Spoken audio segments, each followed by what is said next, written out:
We're going to start off this morning talking about opinions. You have them, I have them. Sometimes we make them in kind of a wild way, right? Sometimes we come to opinions very, very quickly and very, very fast. Very fast opinions. Now, some of us have really good instincts. And even those of us with really good instincts, sometimes we make mistakes.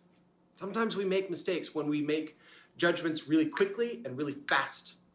Really quick and really fast. Sometimes we make mistakes with our judgments. Now, I remember there was a time that I made a judgment. It was really quick. It cost me 15 years of loving something that I now currently love. When I was 5 years old, my grandma told me that there was going to be free coffee and donuts at the grocery store. So I got my little 5-year-old self into the back seat of the car. I was super excited about the possibility, the opportunity of a free donut. When you're 5, like that's everything. And I was swindled by my own grandmother. I was. I don't think she meant to swindle me, but she got me in the car. She loaded me up, took me to the grocery store, and she sat me down for a plain donut. A plain donut. There's nothing more awful than a plain donut unless you have something really good to dunk it in, which I thought I did. I thought I had coffee to dunk it in. And I was like, Grandma, what does coffee taste like? Hoping to redeem this moment. What does coffee taste like? And she straight up lied to me. I don't think she intended to lie to me. I'm not saying that my grandma's this wicked person. I actually love her with my whole heart. However, this time, she did me wrong. She told me that coffee tasted a lot like hot chocolate. Wrong. Any of you that have actually had any experience with coffee before knows enough to know coffee and hot chocolate are opposites. So me and my 5-year-old little self takes the first sip of coffee and it burns my tongue and it tastes like burnt water. It tastes like somebody scooped up a cup of mud and set it on fire and then made me drink it. It was awful. I took one sip and I was like, I'm never doing this again. You hurt me, coffee. I'll never, ever do this again. I'm scarred for life. And for 15 years, I missed out on knowing, loving, and appreciating, enjoying coffee. Those of you who know anything about me now know that I really, really love my coffee. And it wasn't until almost 15 years later that I decided to give it another shot.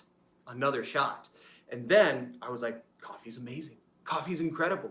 So because of the way I formed my opinion so quickly, so fastly, I missed out on knowing, loving, and appreciating coffee, which is a huge part of my life now. Here's the thing. We do this with people all the time, right? We make up our minds really quickly. We make up our minds too fast. And when we do, what is that called? It's called judging other people. And what we do when we judge someone, here's what happens. We value our feeling about them. We value our feeling about them over what God has to say about them, over the way God sees them. We say, my opinion is more important than what God says when it comes to that person. We've all been judged before, right? We all know what it feels like.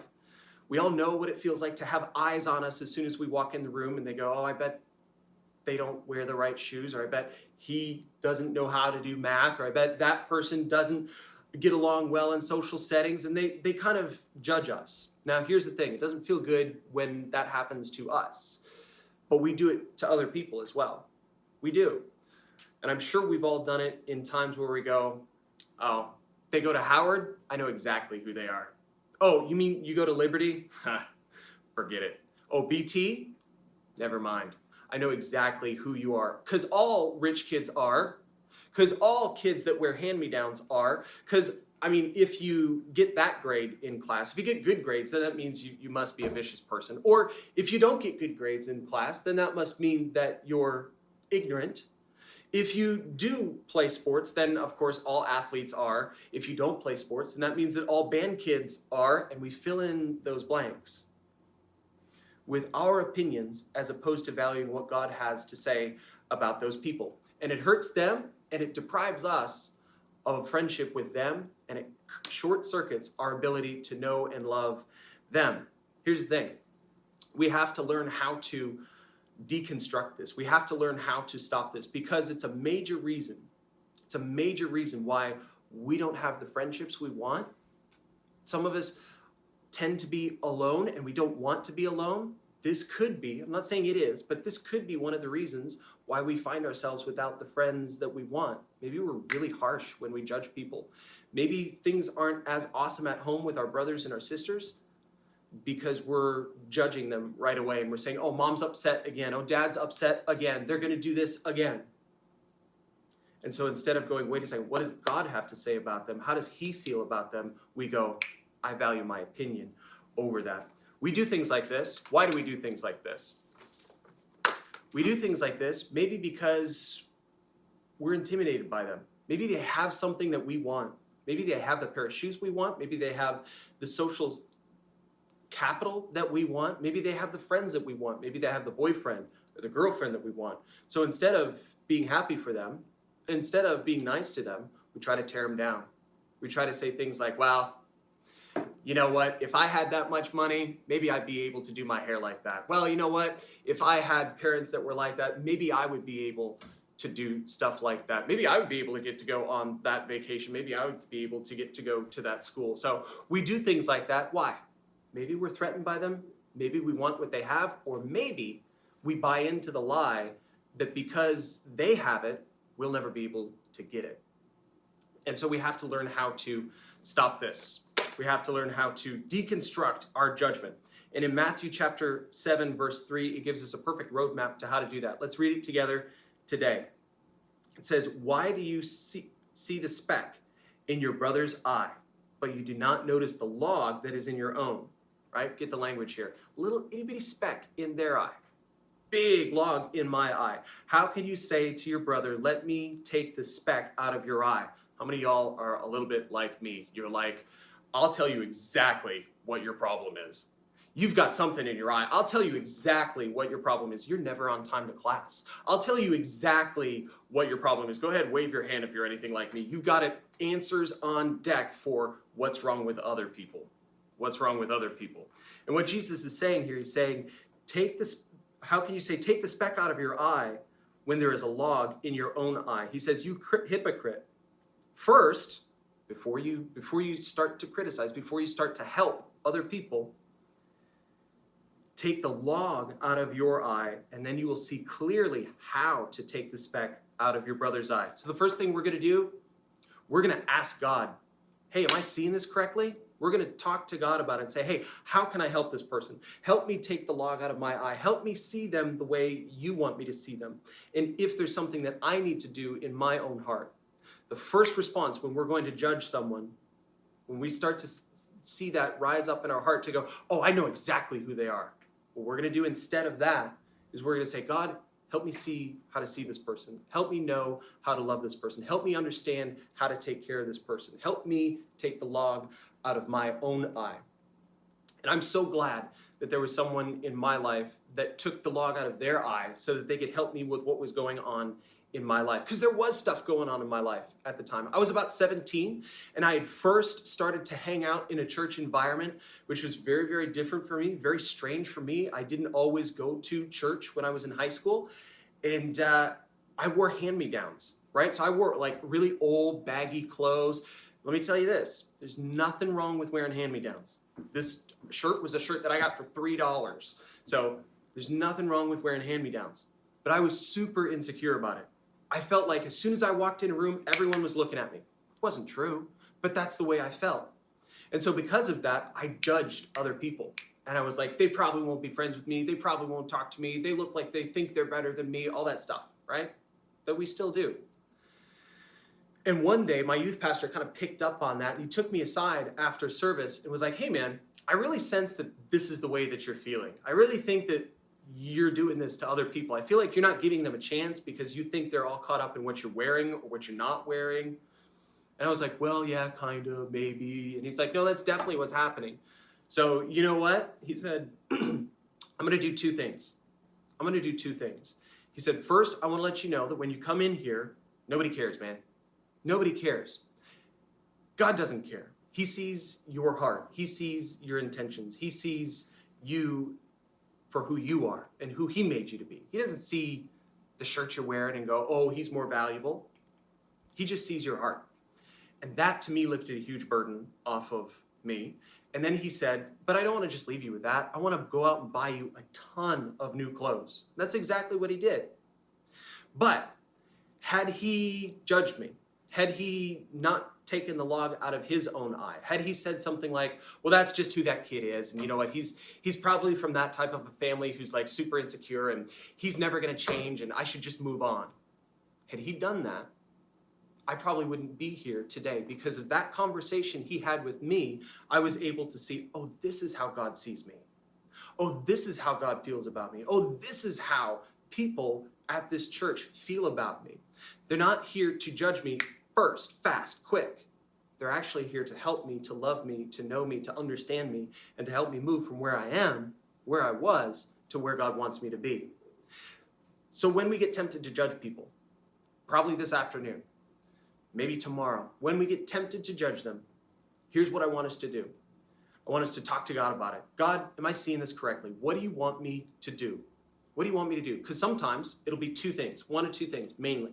Stay quiet. Remember last week we learned to keep our critical comments to ourselves. Stay quiet. Don't say anything. Keep your opinion to yourself. Or go and help, like he did with me. Pull him aside, have a conversation. Pull him aside, say, hey, we're going to go get a bunch of brand new clothes, and I'm going to fix this for us. I'm going to solve this. So maybe this week, you need to have a conversation with your brother or your sister or your mom or your dad and say, hey, listen, I understand you're upset. Let me help.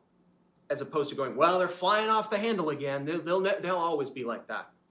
So what are we going to do when we seek to judge someone? When it gets about that time, probably around lunchtime, instead of judging them, we're going to say, God, what do you want me to do? Do you want me to stay quiet? Or do you want me to help out? And as we do that, that will start to bring our relationships closer together. That will start to bring our friendships closer together and us closer together with people, as opposed to farther and farther and farther and farther apart. So that's what we're going to talk about today in small groups. We're going to address, how do we actually do this practically? What does it look like for me as a middle schooler to know and love who Jesus is and other people at the same time and not judge them so quickly? Because we don't want to be judged either. But as of right now, what we're going to do, you've all known, we've been promoting this throughout the week. We have a very special guest with us. You've even been prompted to guess who the guest was. And I want to let you know, none of y'all got it right. However, that's actually pretty fun because he's here with us now. You know him. You love him. I know him. I love him.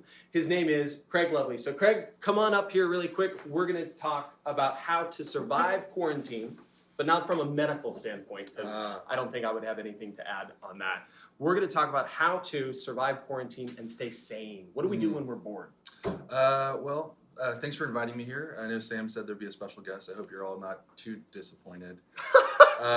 So a couple things that I found super helpful to stay sane and survive during quarantine is ditch Zoom. You guys have to do it for your schoolwork. Do that, please do. But Zoom is kind of terrible. You have to send out a link, it has to have a password, organize that, get everyone there at the exact same time. No one can join beforehand. It's awful. So I switched over to Discord. For games and stuff like that? No, normal chat too, and voice stuff at work. So yes, game stuff too, but also normal chat, video chatting, screen sharing, text channels. So Discord's where it's at. You need people, so make it less awkward. Because it can get awkward in a hurry, especially if someone has the camera angle where all you can see is the bottom of their chin. The only downside is there's no sweet backgrounds, like in Zoom. Zoom's got that. I'll give them that. You are the king of funny backgrounds on Zoom. That's true. Pixabay.com if you want free backgrounds, video backgrounds. Pixabay.com. So next one be take this time, embrace the boredom to develop new habits and skills. Yeah.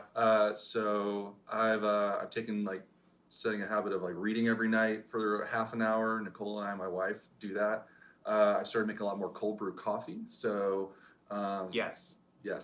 Put a little sweetened condensed milk in there. You have a poor man's Vietnamese iced coffee. That is very good stuff. It's very good. Yeah. So I've been making a lot of that. Not applicable to here, but because I'm still working and I don't have as much time as you guys might have. But when I was living in a different town with no friends and no nightlife and nothing to do, I embraced the boredom and I taught myself photography. I used all the time I had to try something that I could fail at, that I could not be good at, that I won't be good at for a long time. So maybe there's something for you. I know one of the students in my other small group is playing around with music composition software. Yeah. So whatever you're interested, don't be afraid to fail. Give it a try because no one's watching, because no one's around you except your brothers and sisters, and who cares what they think. And no one cares if you fail either during this time. No one cared as much if you failed beforehand either, No. but they really don't know. No, all eyes are off. Everyone's going through something. Just cut yourself a break. Thirdly, I'd say get outside. So we walk every night, or take bike rides, go hike on the weekends, hang a hammock, go kayaking, do something to get in your body and get outdoors and get in the sunlight. Do that. Find something. And number 4, everything I just said was a bunch of shoulds. Listen to your parents, do your homework, but cut yourself some break. None of these work for you. If you feel like you should be doing something, but you're not motivated, just forgive yourself. Everyone's going through something. Your parents are going through something. They don't know how to navigate a pandemic. Your friends, your teachers don't know how to navigate a pandemic. Just don't be a jerk. Cut them some slack and forgive yourself as well. That's really good. That's awesome. That's good. So get on Discord. Take up a new hobby that you fail at, and you can fail forward and get outside, essentially. Yeah, that's really cool. Awesome. Well, thank you, Craig, for being here with us. We'll see you in small group in just a few seconds. Okay. Awesome. Well, during this time, we're going to move into a little bit of a season of worship for us here for the next few minutes. So we're going to grab our stuff, and Andrew's going to be up here in just a few seconds. I would encourage all of you right now during this season, during this instant right now in time, to go ahead, download the Zoom app right now, and then DM us if you need the links to small group, and we will see you in small group in just a few seconds. If you're a leader, get out of here right now. Go to your small group. For all of you who are with us and our students, hang out, worship with Andrew, worship with me and Craig, and listen up.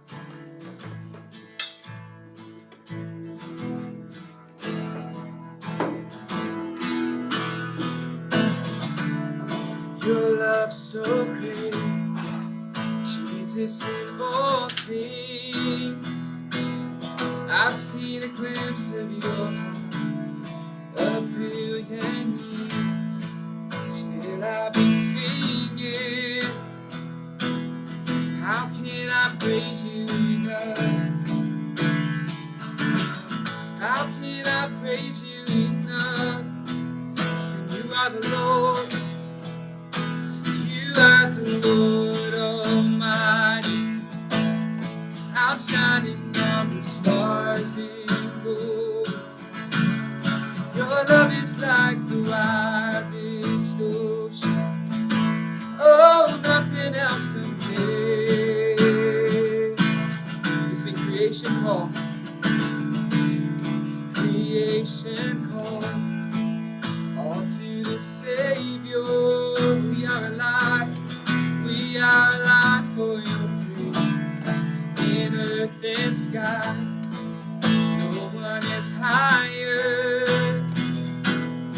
Our God of wonders you reign. Our God of wonders you reign. You are the Lord. You are the Lord Almighty, outshining on the stars in gold. Your love is like the widest ocean. Oh, nothing else compares. Sing that one more time. You are the Lord Almighty, outshining all the stars in gold. Your love is like the widest ocean. Oh, nothing else compares. Oh, nothing else compares. Awesome. Thank you, Andrew, for being here with us today. Y'all, it's been a great morning. Here's what we're going to do now. If you haven't already downloaded the Zoom app, go do that now. DM us for the links wherever you're watching. We will get those small group links to you. We want to make sure that during this season that you stay connected, just like Craig was talking about. Our value is that we are better together. And that means by joining in together with us through small groups. So y'all go download Zoom. We'll see you in small groups in just a few minutes. If you need those links, let us know. We love you. We'll see you later. Peace.